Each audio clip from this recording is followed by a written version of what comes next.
El unicornio es el animal más tímido que existe y se sabe muy poco de sus costumbres, mas basta que una doncella se interne en el bosque para que se ponga a seguirla en secreto. Cuando la doncella se sienta a descansar, el unicornio se acuesta a su lado y se queda dormido sobre su falda. Lo que pasa entonces es algo que nadie ha contado hasta hoy. La puerta de los pájaros de Gustavo Martín Garzo cuenta, con 12 bellísimas ilustraciones de Pablo Auladel, la historia de los encuentros de una princesa, un unicornio y otros seres míticos. Es un relato sobre la infancia y los días pasados, una fábula fantástica sobre el alma de esos niños que fuimos una vez. La puerta de los pájaros, recién publicado en Impedimenta.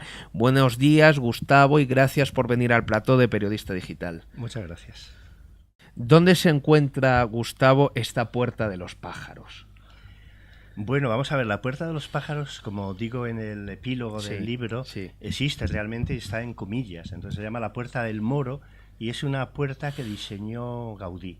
Entonces, según cuentan allí, según cuenta la leyenda, Gaudí iba paseando un día por la playa, observando el vuelo de las gaviotas, dibujó con el bastón en la misma arena y siguiendo un poco la línea de ese vuelo, pues una puerta.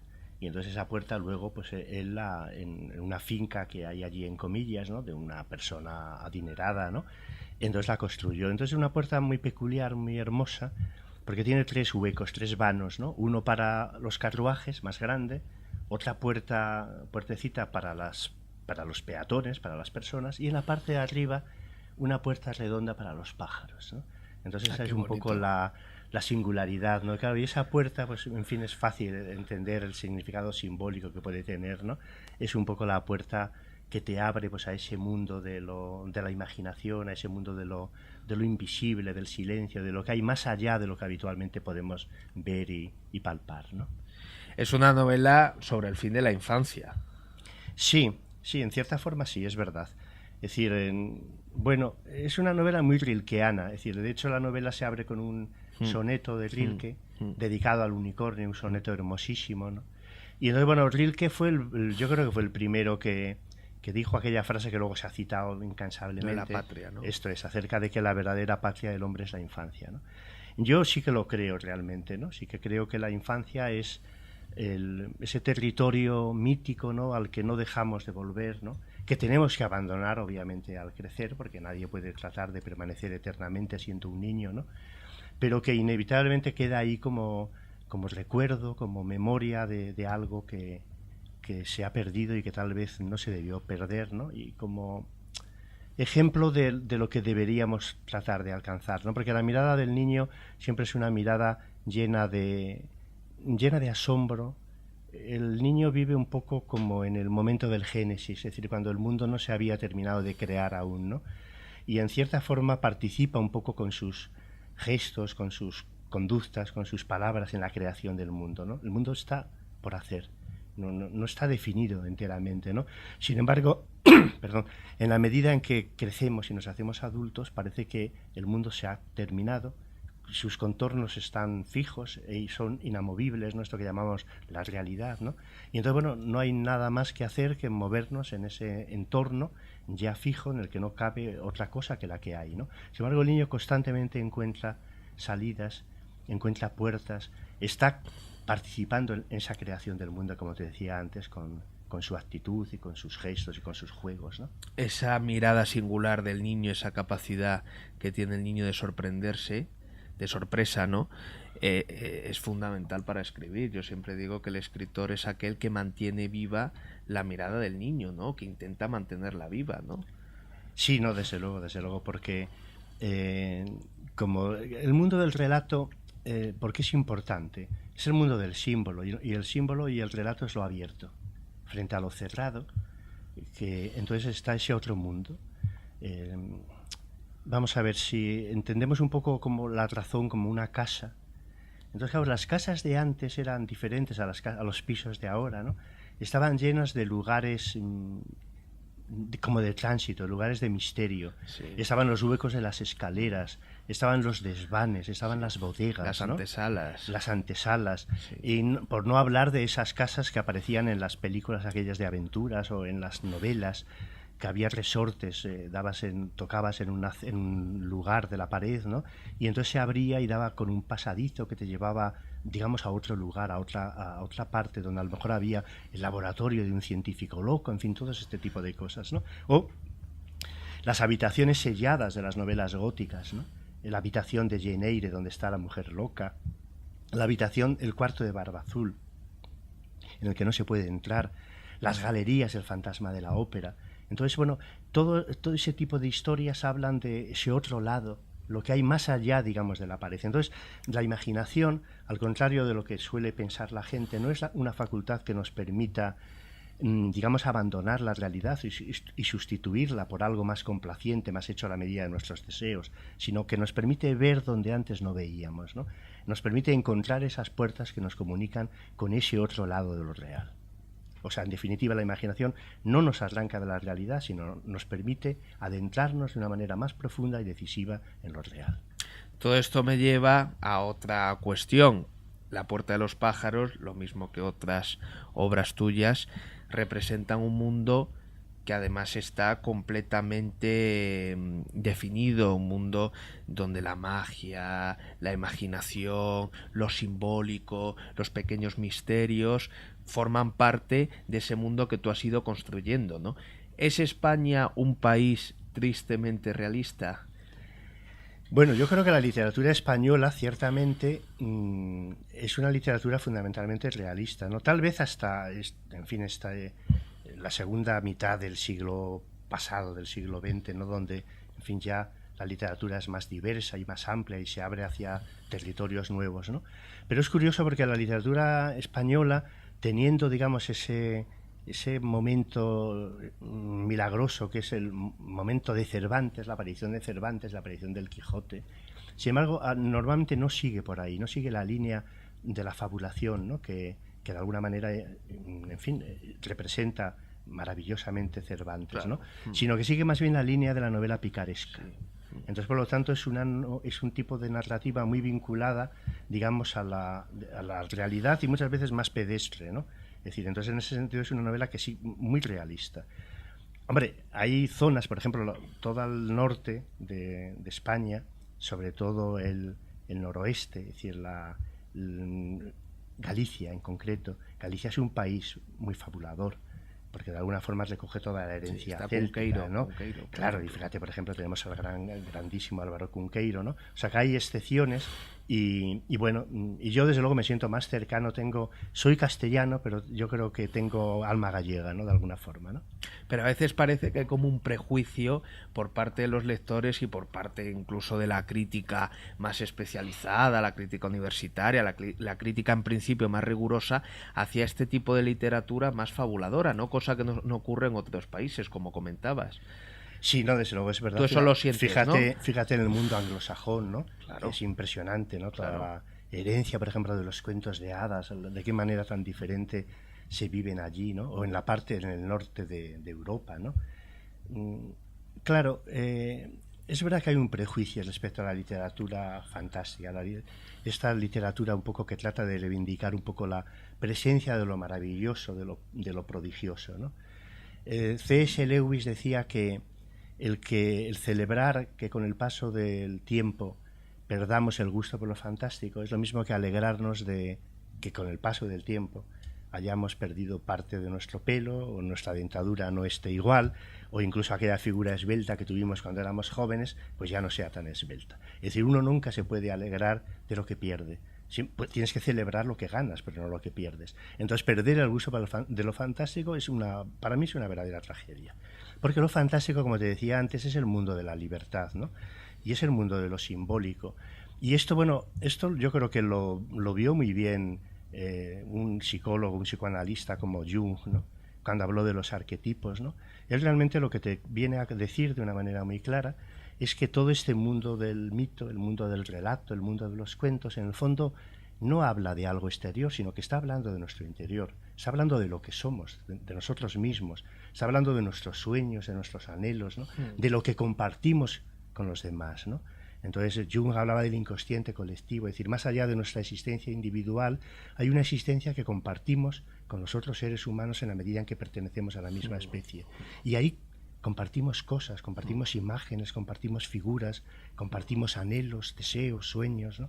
No somos tan diferentes unos de otros en absoluto, ¿no? Qué maravilloso escritor que lo has citado, C.S. Lewis, Las Crónicas de Narnia, Las Cartas del Diablo a su sobrino, este libro autobiográfico bellísimo, El de una pena en observación, que luego se hizo aquella película maravillosa con Anthony Hopkins y Tierras de Penumbra. Sí, Tierras de Penumbra, que es una No, pero en efecto, ¿no? Fíjate, en C.S. Lewis está ese lado. Él era un gran ensayista, un gran intelectual. Claro, profesor de Oxford, compañero de Tolkien. Sí.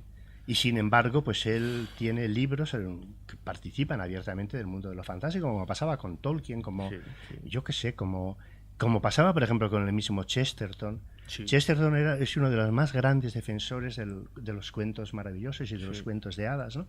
Y él tenía una frase que a mí siempre me gusta mucho y que he citado muchas veces. Él decía que los cuentos de hadas era la verdadera literatura realista. Él utilizaba mucho la paradoja, ese juego. Y entonces, ¿qué quería decir? Pues una cosa muy sencilla. Él decía que, claro, que el que quiera saber lo que hay en el corazón, digamos, de un niño, en vez de preguntar a pedagogos, a psicólogos, a maestros, en fin, incluso ni siquiera a sus padres, ¿no?, hará bien en asomarse al mundo de los cuentos, por ejemplo, de los hermanos Grimm, porque son esos cuentos los que de verdad hablan de los miedos, de las ambiciones, de los deseos, de las envidias que sienten los niños, ¿no? Hablan de su ser interior, ¿no? Que es un poco la misión de la literatura, hablar del ser interior de los seres humanos, ¿no? Es verdad que necesitamos periódicos, necesitamos libros de historia que nos cuenten cómo es el mundo en el que vivimos, ¿no? Pero evidentemente necesitamos las palabras de la literatura y de los poetas para hablarnos de lo que sentimos y de lo que somos en nuestra intimidad, ¿no? Y a veces se denosta algunos de estos libros como diciendo, eso son cosa de niños, para niños, ¿no? Estoy pensando cuando publicó La Matute Olvidado Rey Gudú, que es otra joya, obra de arte, como que esto es cosa de niños, ¿no? En efecto.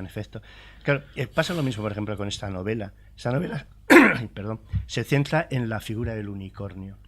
Entonces, claro, el unicornio es un animal misterioso que viene del mundo del relato, pero claro, ¿qué significa? ¿Qué representa? Yo tampoco quiero dar la respuesta, ¿no? Pero para mí representa algo como muy singular, que es el silencio.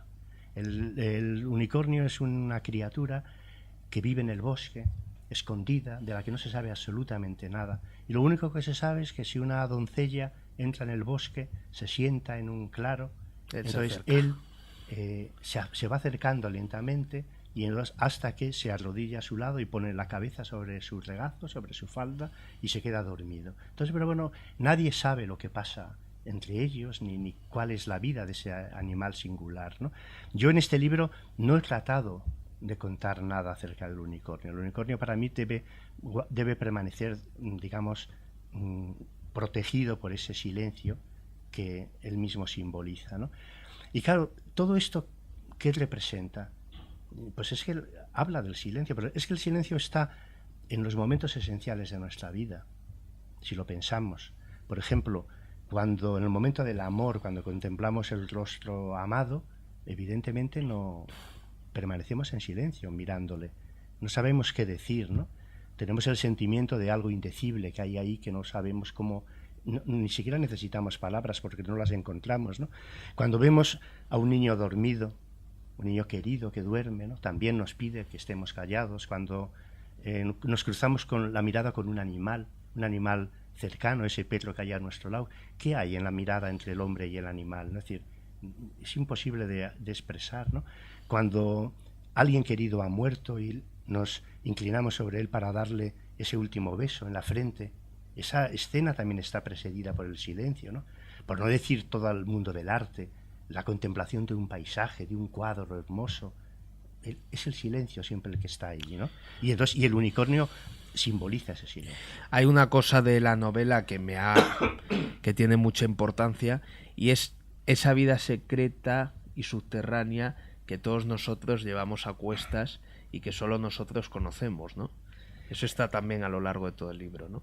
Claro, en efecto, claro, porque como te decía antes, los cuentos hablan de nuestra verdad, básicamente, ¿no? Claro, podemos decir, bueno, que un cuento es verdad que no es real en la medida en que los unicornios no existen, pero eso no quiere decir que no sea verdadero. Es decir, que no esté hablando de cosas esenciales, de cosas que tienen que ver con lo más hondo de nuestra vida, ¿no? Y entonces en el mundo ese del relato, en el fondo si lo piensas, están todas las grandes preguntas, todas las grandes cuestiones que se ha planteado el ser humano a lo largo del tiempo. La pregunta por el amor, por la muerte, por el sufrimiento, por la injusticia, todo eso vive en los relatos, absolutamente. Ese libro de Propp interesantísimo que claro. analiza. Esto es, ¿no? Y entonces, por lo tanto, de alguna forma, ese mundo mantiene vivas las preguntas, ¿no? No es un mundo de respuestas, es un mundo de preguntas. La literatura tiene que ver con el preguntar, ¿no? Sí. Y esa es su misión fundamentalmente, ¿no? Y no es poco, porque aunque no tengamos respuestas, el plantear las preguntas nos hace vivir. Vivir es preguntar. Y luego está también la idea de que el mundo de los sueños está separado por una línea muy difusa que a veces se traspasa del mundo de la vigilia, ¿no? Claro. Estoy pensando cuando la princesa ya está dormida, ya ha caído en ese sueño profundo, y esta gitana sueña con ella y se comunican, sí, a través del sueño, sí. A través del sueño, y luego cuando despierta va a visitar a la princesa y la princesa tiene restos, pruebas tangibles de esos sueños, de lo que ha vivido en esos sueños. Sí, eso en es efecto. hermosísimo. Sí. Claro, pero porque esto es que es así, ¿no? Es decir, recuerda ese poema tan famoso de Coleridge, del poeta este que sueña con un jardín maravilloso, ¿no? Y de pronto se despierta y dice, ¿dónde está ese jardín? Y se siente decepcionado porque se descubre en el cuarto de su pensión, pero luego al volverse hacia su mesilla, de pronto ve encima de la mesilla una rosa que se ha traído de ese jardín, ¿no? Entonces, claro que uno se puede traer cosas de los sueños. Evidentemente, un libro es algo que uno se trae de un sueño, porque un libro no deja de ser, antes de ser escrito, el sueño de un escritor, ¿no? O un poema, ¿no? Pero en la medida en que yo lo escribo y te lo puedo ofrecer a ti, pues lo estoy convirtiendo en algo real, porque lo real es lo que se comparte, lo que se ofrece al otro, ¿no? Entonces, en ese sentido, claro que uno se puede traer cosas de los sueños. Y luego, por otra parte, todas esas compartimentaciones que hacemos, es decir, de alguna forma son falsas, ¿no? Son falsas. Claro que en nuestra vida real están nuestros deseos, nuestros sueños, los sueños que hemos tenido, etcétera, ¿no? Y están influyendo en nuestras acciones, ¿no? De tal manera que, por ejemplo, para eso también es muy importante la facultad esta de la imaginación, ¿no? Y todos estos objetos mágicos que hay en el mundo de los cuentos representan esto, ¿no? Es decir, la posibilidad de vincular mundos que están separados, ¿no? Por ejemplo, el mundo del sueño y el mundo de la realidad. En principio la razón los separa, pero sin embargo, a través de la imaginación yo tiendo puentes entre un mundo y otro y los vinculo. El mundo de los vivos y el mundo de los muertos, ¿no? A través de la imaginación tiendo puentes entre ellos y ahí están todos los cuentos de fantasmas, ¿no? El mundo del animal y el mundo del hombre, el mundo del niño y el mundo del adulto, el mundo del hombre y el mundo de la mujer. Mundos que la razón separa y sin embargo, gracias a esa facultad inagotable que es nuestra imaginación, vuelven a estar vinculados. ¿Los sueños nos avisan de cosas? Bueno, no lo sé. Es decir, sí, los seres religiosos piensan que sí, que los sueños eran una forma que tenían los dioses para ponerse en contacto con los mortales y comunicarles, en fin, mensajes, ¿no? Entonces, en fin, no sé hasta qué punto esto es cierto, ¿no? Lo que sí que sé que es cierto es que en los sueños, digamos, aparece el mundo real. Restos, bueno, esto lo demostró muy bien Freud, ¿no? De qué manera nuestros sueños proceden de experiencias que hemos tenido incluso los días antes, ¿no? de tener ese sueño, ¿no? Y también de alguna forma esos sueños luego van a influir en nuestra vida real, claramente, ¿no? Es decir, las cosas que a mí de todas formas, fíjate, me interesa más que el mundo del sueño en sí, me interesa el mundo del ensueño, que es el sueño del despierto, sí, ¿no? Claro. El mundo ese de la fabulación, de esas fantasías que nos hacemos, ¿no? Cuando nuestro pensamiento le dejamos vagar y va de un lado para otro, ¿no? Entonces, ese mundo sí me atrae poderosamente. Yo creo que realmente es el mundo de la literatura, el mundo del ensueño. Pero fíjese, ha dicho, es que los sueños nos influyen en nuestra vida. Nada tan sencillo como que, según lo que hayas soñado, te despiertas de un humor o de otro. Desde luego. O sea, ahí está, ¿no? Ya la prueba clara. Sí. Y luego hay sueños increíbles que son tan hermosos que uno lamenta haberse despertado, ¿no? Porque quisiera permanecer en ellos eternamente, ¿no? Hay mucho en la novela también de homenaje a los cuentos clásicos, por ejemplo, toda la historia de la princesa que está dormida, que sea por ahí, me ha recordado Blancanieves, claro. Sí, claro, Blancanieves, la Bella Durmiente. La Bella Durmiente, la reina mala que la envidia, claro, que le pide a un cazador que la mate y el cazador le trae, bueno, un cazador, a un soldado, el corazón de un jabalí en un cofre. Sí, claro, claro. Sí, ¿no? sí. Es un homenaje.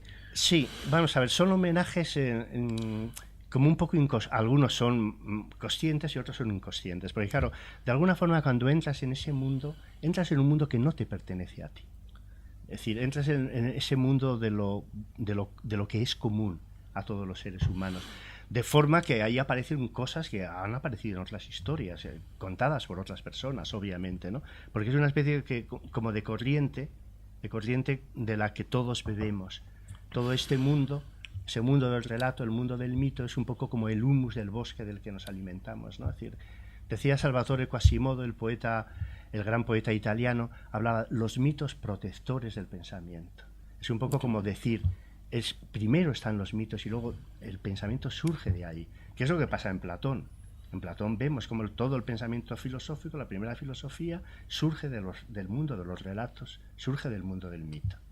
Es un escritor prestigioso con una carrera ya muy dilatada, ha sido premio Nadal, premio nacional de literatura juvenil infantil, premio Ciudad de Torrevieja. Tengo la impresión de que los premios comerciales, cada vez están más desprestigiados. Bueno, sí, en parte es cierto, ¿no? Pero bueno, los premios no están mal. Voy a decir por qué, porque el trabajo del escritor es un trabajo así como muy solitario, es decir, entonces nunca sabes, pasas mucho tiempo solo, estás lleno de dudas, no sabes si lo que estás haciendo merece la pena o no merece la pena, ¿no? El escritor siempre es muy inseguro y entonces, bueno, pues un premio es una mediana aceptación de que a lo mejor lo que has hecho no estaba del todo desencaminado, ¿no?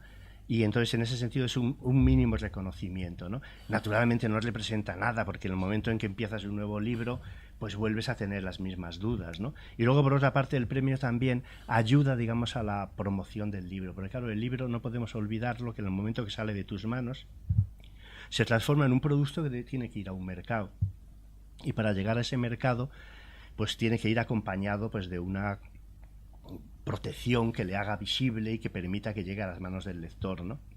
Y en un mundo tan duro como este, y en un país tan poco lector como España, es que no de ahí, claro, nada, de ahí que en España, porque estos premios que se dan en España, en los otros países no se dan, porque los grandes premios europeos se dan a libros ya publicados, ¿no? Sí, no a libros inéditos, esta costumbre de España de presentar. Pero claro, es que hay mucha gente que la única salida que tiene para su libro es entregarlo a ese tipo de, digamos, de concursos, ¿no?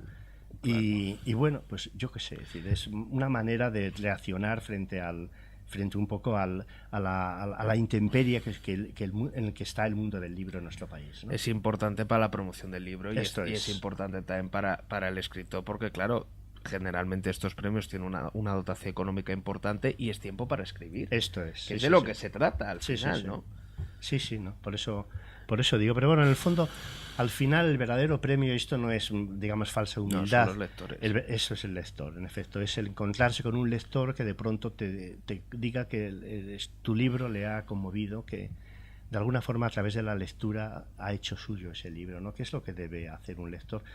Porque se habla mucho del escritor, pero se habla muy poco del papel creador del lector.